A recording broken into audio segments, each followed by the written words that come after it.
Hello दोस्तों, मैं अनिल कुमार आपको आज मकान लोन के बारे में पूरी जानकारी देना चाहता हूं, जिसे आप इंग्लिश में बोलते हैं होम लोन। ठीक है दोस्तों, आज हम स्टार्ट करेंगे कि आपको आसान से आसान सस्ते सस्ता मकान लोन कैसे मिल जाए, कौन से बैंक मिल जाए। मैं आपको ये भी बताऊंगा, उसका तरीका भी बताऊंगा। पर पहले चैनल को लाइक कमेंट शेयर सब्सक्राइब कर लीजिए। आप सब्सक्राइब बहुत देर से करते हैं दोस्तों। ठीक है, तो चलिए वीडियो को स्टार्ट करते हैं। दोस्तों, आज की डेट में सबको बड़े बड़े मकान चाहिए होता है, अपनी कैपेसिटी के हिसाब से। 2 रूम सेट चाहिए, 4 रूम सेट चाहिए कोई, या इसके अलावा आप खुद की ज़मीन लेके आप उस पर मकान बनाना चाहते हैं दोस्तों। ठीक है, लेकिन आज की डेट में फ़्रॉड भी बहुत हो रहे हैं। पहले तो आपको ये ज़मीन की ख़रीदारी से अच्छे तरीके से ज़मीन ख़रीदनी है, बीच में कोई ऐसी गलती नहीं करनी जिससे आपका बयाना फंस जाए या कुछ और हो जाए। ठीक है दोस्तों, आपको जब भी ज़मीन ख़रीदनी है उसके अंदर आप कागज़ को प्रॉपर चेक करें, तहसील से डाटा निकलवाएं, जिसके जो आपको ज़मीन दे रहा है क्या उसी के नाम पे ही ज़मीन है। ठीक है दोस्तों, फिर ही आप उसको डाटा निकालने के बाद बयाना वगैरह कोई अपना कार्रवाई करे। क्योंकि आप बयाना दे के बाद में इन्हीं केस में उलझे रहते हो कि हमसे बयाना ले लिया और बाद में रजिस्ट्री नहीं कराई। ये एक आम समस्या बनती जा रही है दोस्तों आजकल प्रॉपर्टी के खरीदने बेचने के बिजनेस के बीच में। ठीक है, इसके अलावा आपने प्लॉट ले लिया, अब ठीक है, अब उसके आप मकान बनाना है, लोन लेना है, तो दोस्तों एक बात याद रखिए कि खाली आपको प्लॉट ख़रीदने के लिए कोई बैंक भी आपको लोन नहीं मिलेगा, ना कोई बैंक आपको लोन देगा। जब भी आप कोई प्लॉट ख़रीदते हो तो उसके अंदर आपको मकान बनाने के लिए साथ में लोन मिलता है। ठीक है दोस्तों, ऐसा इसलिए होता है क्योंकि बाद में कोई वाद विवाद हो जाए, प्रॉपर्टी बेच दो, इधर खरीद दो, कुछ कर दो, तो बाद में परेशानी होती है, बैंक वाले कहाँ से रिकवर करते फिरेंगे। ठीक है ना, तो वो भी अपना काम आसान करे बैठे हैं कि आप प्लॉट लो तो उसमें मकान बना भी लो, साथ में 1 कमरा 2 कमरा जितने का भी सेट बैठे उस हिसाब से उसके ऊपर आप लोन ले लीजिए। ठीक है, ये तो होगा आपने प्लॉट लिया और उसके ऊपर मकान बनाने के लिए आपको लोन मिल गया दोस्तों। ठीक है, अब बात आती है इसके लिए आपको डॉक्यूमेंट क्या क्या चाहिए होती है दोस्तों। ठीक है, तो इसके लिए डॉक्यूमेंट आपके नॉर्मल रहते हैं, आधार कार्ड, एक आपका पैन कार्ड होता है और 1 साल की आपकी बैंक स्टेटमेंट होती है। यही डॉक्यूमेंट आपकी वाइफ के होते हैं, आधार कार्ड, पैन कार्ड, 1 साल की बैंक स्टेटमेंट। ठीक है, 4 फ़ोटो दोनों की, 3 चेक होते हैं।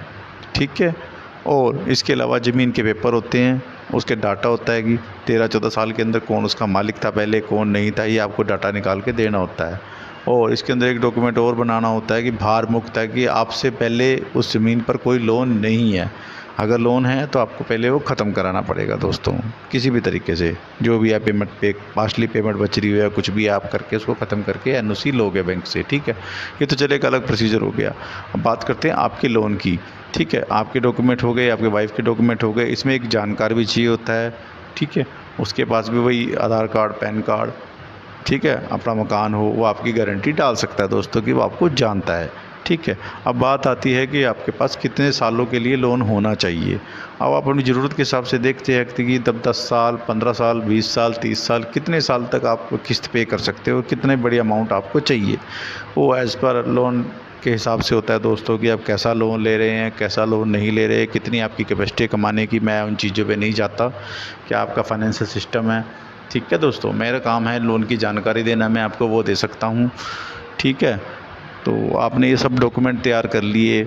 ठीक है, और अब आप आते हैं कि हमें लोन इतने साल के लिए चाहिए, ये हमारे डॉक्यूमेंट है, और आप बैंक में फ़ाइल लगाते हो। इसके अलावा बैंक आपसे ये भी पूछेगा कि आप जो भी कामकाज कर रहे हो, जहाँ से भी इनकम कर रहे हो, उसको आप कैसे प्रूफ करोगे कि आप इतना कमाते हो और आप सालाना कितनी बचत कर रहे हो, और इतने का जो भी आपका खर्चा है। ठीक है, किस्त निकालने के बाद। ठीक है, क्योंकि बैंक ये भी देखता है आप कमा कितना रहे हो और आपकी किस्त कितनी बनानी पड़ेगी जिससे आप लोन चुका सको। ये कैपेसिटी भी बैंक आपकी देखता है, वेरीफाई करता है। ठीक है, वो आपसे पूछेगा कि आप इनकम टैक्स रिटर्न कितने की भरते हो। इसमें रिटर्न बहुत ज़रूरी होती है दोस्तों, 2 से 3 सालों की। बिना रिटर्न के आपको कोई बैंक बहुत मुश्किल ही लोन करेगा आज की डेट में। रिटर्न से क्या होता है कि आपको पता लग जाता है क्या कमा रहे हो, क्या खा रहे हो, क्या आपके खर्चे हैं, कितनी आप किस्त निकाल सकते हो। ठीक है, एक तरह का इनकम डॉक्यूमेंट जिसको बोलते हैं, ये वो होता है इनकम टैक्स रिटर्न। ये बैंक कम से कम आपसे 3 सालों की मांगता ही मांगता है। चाहे आप कहीं भी फाइल लगाओ दोस्तों, बैंक में लगाओ, फाइनेंस कंपनी में लगाओ, किसी एनबीएफसी में लगाओ। ठीक है, इसके बाद बैंक आपके सारे डॉक्यूमेंट इकट्ठे करने के बाद वेरीफाई करेगा, उस ज़मीन के क्रॉस चेक करेगा, उसके ज़मीन का रिकॉर्ड चेक करेगा, आपका रिकॉर्ड चेक करेगा। ठीक है, फाइल जाएगी, उसके बाद आपका नक्शा पास होगा, कोई म्युनिसिपल कॉर्पोरेशन की मंजूरी है, आप शहर में रह रहे हैं तो वो मंजूरी भी चाहिए होती है बनाने के लिए। जो भी डॉक्यूमेंट की फॉर्मेलिटी होती है वो सारी चाहिए होती है दोस्तों। ठीक है। और सबसे मेन जो डॉक्यूमेंट एक तरह का होता है कि बैंक चेक करता है, सबसे पहले आपका सिबिल ही चेक करेगा कि आपका सिबिल स्कोर क्या है, क्या आपने पहले कभी लोन लिया है और टाइम से चुकाया है, और नहीं लिया है तो स्कोर कितना है। ठीक है, बहुत सी चीज़ें मैटर करती है। आप देखते हैं बैंक में फ़ाइल लगाने के बाद 10 या 15 दिन तो ऐसे ही निकल जाते हैं, उसमें दौरान बैंक आपकी फ़ाइल को प्रॉपर चेक करता है, हर पहलू से आपकी जांच होती है कि पहले आप क्या थे, अब आप क्या हो। ठीक है, किस्तें कैसे निकालोगे, कैसे नहीं निकालोगे, बैंक को सबसे पहले ये टेंशन होती है। आपकी कैपेसिटी देखते हैं कितनी कमाने की, क्या बिजनेस हो, उस हिसाब से वो किस्तें बना देते हैं दोस्तों। ठीक है, अब बात आती है कि ये तो हमारा डिसाइड हो गया कि हमें लोन कितना लेना है, बैंक से क्या डॉक्यूमेंट चाहिए होते हैं, क्या नहीं चाहिए होता है दोस्तों। ठीक है, ये अलग चीज़ है। कई बार क्या होता है दोस्तों, आपको कोई बना बनाया मकान पसंद आता है, आप कहते हो मैं बना बनाया मकान ही लेना है, तो उस पर भी लोन हो जाता है दोस्तों। ठीक है, उस पर तो मकान पे हो जाता है, आप परचेज़ कर रहे हो और आपके नाम हो जाएगा, उस पर भी लोन हो जाएगा। उसके लिए भी डॉक्यूमेंट वही होते हैं जो आपके डॉक्यूमेंट बता दिए हैं मैंने, ये डॉक्यूमेंट होते हैं। और बेचने में सामने वाले के भी डॉक्यूमेंट लगेंगे, जो आपको मकान बेच रहा है उसकी रजिस्ट्री लगेगी, उसका डॉक्यूमेंट निकला जाएगा, उसका रिकॉर्ड निकाला जाएगा। ठीक है दोस्तों, क्या क्या सिस्टम है, क्या नहीं होता है, वो आपको बताएगा बैंक वाला, जैसी भी कार्रवाई होती है आगे से आगे।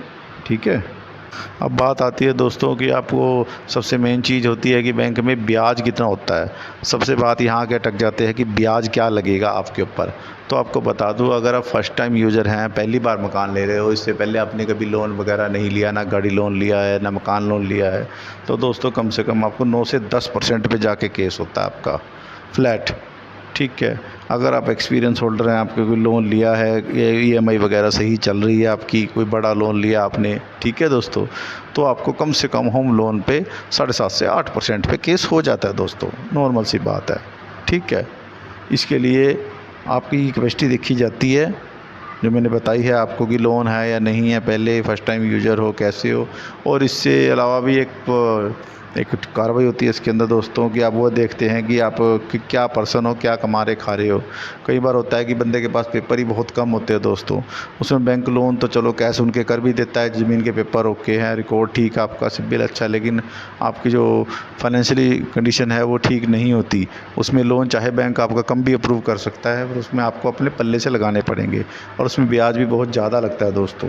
ठीक है, इसके अलावा आपका एक इंश्योरेंस भी होता है इस लोन के दौरान। अगर लोन में कुछ हो जाए, आपकी डेथ हो जाए, जिसके नाम से लोन हो रहा है, कुछ सालों बाद या कुछ टाइम जब भी हो जाओ, ऐसी चीज़ें हो जाए, या बता के तो आती नहीं है दोस्तों। ठीक है, तो उनका पैसा जो होता है बैंक लोन से रिकवर कर लेता है इंश्योरेंस से, आपसे वो एनओसी इशू कर देता है आपके नॉमिनी के नाम। ठीक है दोस्तों, और जब भी आप मकान लोन ले, एक चीज़ ध्यान रखें कि आप सरकारी से ले या प्राइवेट से। ठीक है, अमूमन प्राइवेट वगैरह में थोड़ा सा ब्याज का ज़्यादा फ़र्क होता है और सरकारी में थोड़ा सा कम होता है, लेकिन सरकारी में उतना ही टाइम ज़्यादा लग जाता है दोस्तों।